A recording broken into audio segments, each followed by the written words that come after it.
Military officials have confirmed that at least 11 U.S. service members were injured when Iran launched missiles at an Iraqi military base last week after previously saying no Americans were harmed.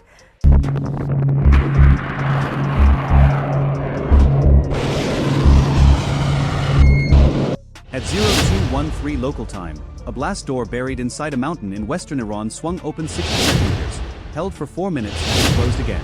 Nobody inside the facility thought anyone had noticed.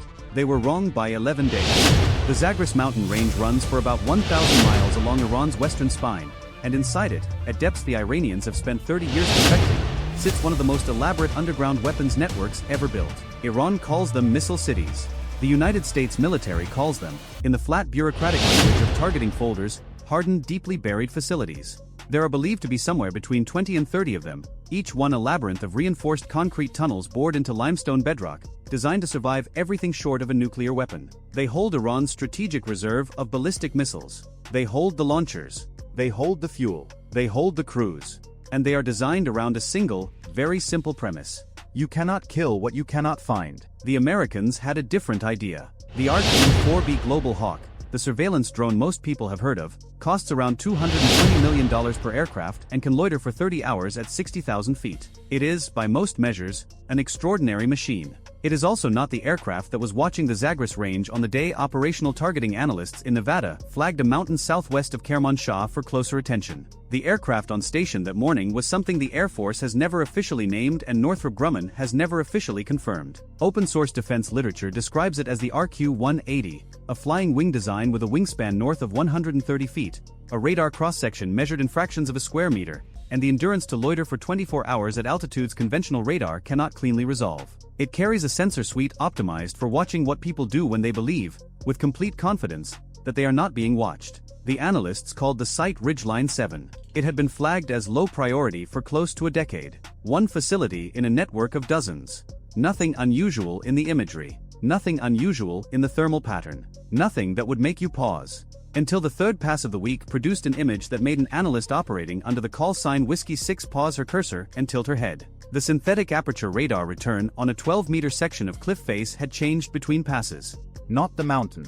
Not the rock. One section of what appeared to be a natural vertical surface had shifted in its density signature. Synthetic aperture radar does not care about paint. It cares about material density. And the density signature of 40 centimeters of hardened steel is not the density signature of limestone. Whiskey 6 pulled the comparison frames. She looked at them for 40 seconds. Then she flagged the file. Her supervisor flagged it. His supervisor flagged it. By noon, the National Geospatial Intelligence Agency in Springfield, Virginia, had the file. By mid-afternoon, Central Command had it. And by the time the sun set over the Zagros, 3 separate reconnaissance assets had been quietly retasked to stare at that exact square of mountain and nothing else. The aircraft already on station held its orbit and said nothing to anyone on the ground, because it had no reason to. It simply kept watching. What it began to see, over the next 4 days, was a pattern. Heat venting from rock faces that had no business venting heat, on a cycle consistent with crew rotation schedules. A fuel truck photographed twice from similar angles that had moved exactly 14 meters between observations, suggesting it had been driven out and returned to almost but not quite the same spot. A second blast door 2 ridges north of the first, previously dormant in every thermal survey going back 8 years, now showing a faint thermal bleed along its lower seal. People were inside it. Equipment was running. And at 2:13 local time on the third night of focused observation, the door that had started all of it opened again. This time it opened fully. Out of it rolled a transporter erector launcher carrying what the RQ-180's optical payload resolved, in the green wash of low-light infrared, as a Khorramshahr 4 medium-range ballistic missile. The Khorramshahr 4 has a reported range of around 2,000 kilometers, enough to reach Riyadh, Tel Aviv, or Incirlik Air Base in Turkey. Iran has never officially confirmed how many it has. The United States has never officially confirmed it knows. The vehicle drove 40 meters down a graded ramp, stopped, and sat for 8 minutes. Then it reversed back inside. The door closed. The mountain looked like a mountain again. Nobody on the ramp knew the entire 8 minutes had been recorded in resolution clear enough to count the workers. Nobody at the facility understood that the rehearsal they were so carefully timing had just confirmed every assumption the targeting cell had spent 4 days building. They believed they had a sanctuary. They were operating inside it with the calm precision of people who had rehearsed this enough times to know exactly how fast they could move. Roll out, elevate, roll back, stay inside the window before any American response cycle could close the loop. On paper, it was a sound doctrine. It assumed the response cycle started when the door opened. It did not start when the door opened. It had started 6 days earlier, when a pixel moved. The GBU-57 massive ordnance penetrator is the largest non-nuclear bomb in the active American arsenal. 30,000 pounds. 20 feet long. Roughly 5,000 pounds of that weight is high explosive. The rest is case-hardened steel, machined to extremely tight tolerances, shaped to drive itself through up to 200 feet of reinforced concrete and rock before a delay fuse detonates the charge. The fuse is smart enough to count floors as the weapon punches through them. The weapon has no propulsion. It falls. It is gravity and engineering and the specific certainty that whatever built the target assumed it could not be reached. 2 of them weigh 60,000 pounds combined. A single B-2 Spirit can carry 2.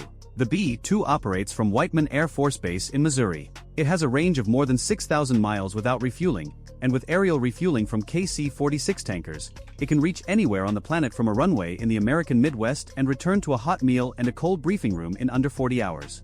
The aircraft costs $2.2 billion each. The Air Force has 20 of them. Each one is coated in radar-absorbing materials that reduce its radar cross-section to something roughly the size of a large bird. At 30 feet from the nose of a non-cooperative target's radar, it is essentially invisible. At 30 miles, it is a ghost. At 300 miles, it does not exist at all. The planning cell at Central Command built the package in 48 hours. 2 B-2 Spirits. KC-46 tankers on a refueling track over the Northern Gulf. A flight of F-22 Raptors, each costing $143 million, out of a forward base whose name was not in any public brief, holding a combat air patrol arc over the strike corridor in case anything Iranian got airborne. An EA-18G Growler, the Navy's electronic warfare aircraft, positioned to flood the regional radar spectrum with directed jamming in the 60-second window before weapons impact. And above all of it, maintaining its station, silent and officially non-existent, the RQ-180. Still watching. The crews at Whiteman were briefed on a Tuesday. They were shown the door. They were shown the rehearsal. They were shown the exact sequence of movements the Iranian crew had drilled 3 times in 4 nights. One of the pilots, a lieutenant colonel with the kind of flat voice that comes from spending a great deal of time alone with an autopilot over the Pacific, asked a single question. He asked whether the analysts were confident the door would be closed at impact. The senior intelligence officer said they were not targeting the door. They were targeting what was 400 feet behind it. The lieutenant colonel said that was acceptable. The B-2s launched at a time that has not been published, on a heading the Air Force has not released, and for the first 27 hours of the mission, almost nothing interesting happened. A B-2 in cruise is one of the most monotonous aircraft in existence to crew. The autopilot does most of the work. There is a fold-out cot behind the seats. There are sandwiches. There are encrypted data link updates arriving every 30 minutes that, for the majority of the flight, contain no new information. The crews nap in shifts. They check their systems. They wait. At hour 28, the waiting changed. The RQ-180, still on station over the Zagros, flagged a change. The eastern blast door at Ridgeline 7 cracked open at 1:57 in the morning local time, 3 minutes ahead of the schedule the analysts had projected. By 2:03, the launcher was on the ramp. The missile was elevating.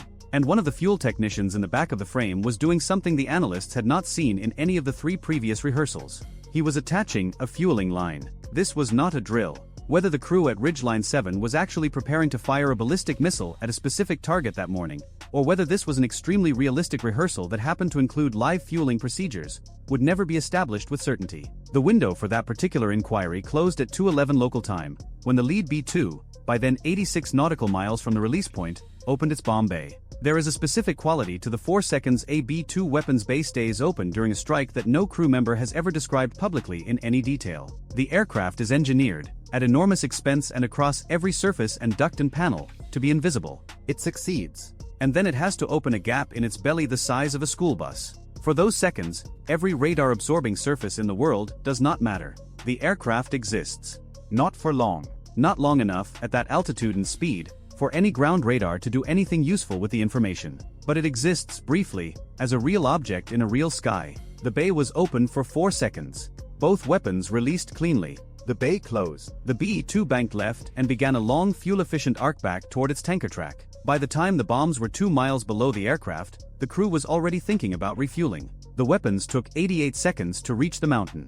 In those 88 seconds, the Growler fired. The early warning radars that ring Iran's western approaches registered a burst of electromagnetic noise that their operators had no immediate framework for understanding. The F-22s held their arc over empty sky. The RQ-180 made no adjustment to its orbit whatsoever. It simply kept the optical sensor pointed at the ramp below the tooth and waited, with the infinite patience of a machine that does not experience waiting, for what came next. The first weapon struck the limestone face of the cliff 11 meters above the upper seal of the blast door. It drove itself through 41 meters of fractured rock before the fuse registered the correct deceleration profile and detonated. The explosion did not crack the mountain visibly. It did something more useful than that. It collapsed the structural roof of the main launch gallery from above, dropping an estimated several hundred tons of fractured limestone sealing onto the launcher, the missile, the fueling equipment, and everything else on the ramp below it. The second weapon hit 9 seconds later, 230 meters south, and punched through the ceiling of what the analysts had assessed as a secondary munitions storage bay. The secondary detonation that followed was captured on the RQ-180's optical sensor as a white bloom that saturated the frame for 2.5 seconds. The analysts watching the feed in Springfield had been correct about what was stored there. From more than 8 kilometers away, the observable event was almost nothing. A low double vibration in the ground, felt through boots rather than heard through ears. A brief column of limestone dust rising from the ridge and drifting east on the night wind. No fire visible. No crater visible. No sound beyond the initial thump. By the time the dust had settled back onto the rock, the eastern face of the mountain looked almost exactly as it had before. Except that the blast door was no longer a door. It was a depression in the cliff face about the depth of a backyard swimming pool, and the tunnel behind it was now a sealed cavity of broken stone, slowly cooling, no longer venting any heat at all. The B-2s landed at Whiteman 31 hours later. The crews were debriefed and sent home. The lieutenant colonel who had asked the question about the door answered the post-mission questionnaire in writing. In the section for observations, he noted that the aircraft had performed as advertised. In Tehran, there was silence for 41 hours. This has become a predictable part of the pattern.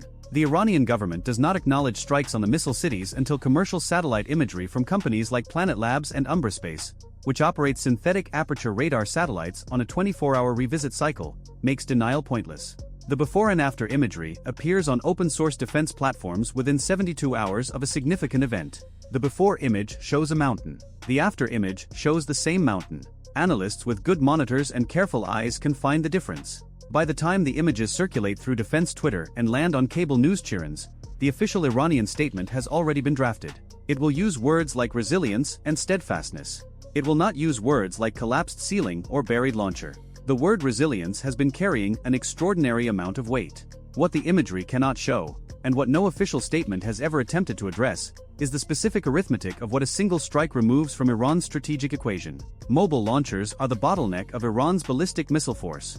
Iran has somewhere around 2,500 ballistic missiles in inventory, by the estimates published in open-source intelligence assessments across 2025 and into 2026. But missiles without launchers do not launch. Iran's mobile launcher inventory, by those same assessments, sits at fewer than 400 vehicles capable of fielding the medium and intermediate range systems that constitute the strategic threat. When a launcher goes into a sealed tunnel, it does not go back into service in a week. The tunnel has to be excavated. The excavation takes heavy equipment visible from 60,000 feet, running during daylight hours, moving dirt that was not there before. The United States is entirely free to watch that process, and entirely free to interrupt it. The New York Times reported in the spring of 2026 that more than half of Iran's pre-conflict mobile launcher inventory had, by various methods, been neutralized. The Wall Street Journal quoted intelligence officials expressing concern that Iran was reconstituting faster than some models predicted. Even the pessimistic assessments described a force operating at a fraction of its former capacity. The missile cities had been designed around one premise: you cannot kill what you cannot find. The premise had been wrong in a very specific way that took 30 years of tunnel construction to fully expose. You cannot kill what you cannot find. But you can find almost anything if you are willing to watch the same square of mountain for long enough, with the right kind of sensor, with the patience to wait for the door to open from the inside. In Springfield, Virginia, Whiskey 6 was promoted 2 grades within the calendar year. The classified citation described her work in language that has not been released. The public version notes only that she demonstrated exceptional analytical judgment in identifying a previously unknown target of high strategic value. She does not, by any account that has reached the unclassified record, discuss the work. The pixel that started it is no longer on her screen. The mountain it sat on is still there. The door is not. What remains is an asymmetry that no concrete and no limestone can solve. Building a missile city costs billions of dollars and takes decades. Finding one costs analyst hours and the operating budget of an aircraft that officially does not exist. Destroying one costs 2 bombs and a round-trip flight that the crew completes before the weekend. The Iranians built their mountains to be permanent. To outlast pressure, to outlast sanctions, to outlast any conventional military campaign anyone could conceive of running against them. The mountains are still there. The missiles inside them are increasingly not. Somewhere in Nevada, on a screen in a room with no name on the door, another pixel is being watched, very patiently, by someone whose name will not appear in any of this. Waiting for it to move. It will move. They always do. If you enjoyed this video, check out our other video on the B-2 Spirit's first combat deployment over Iran. Bye for now.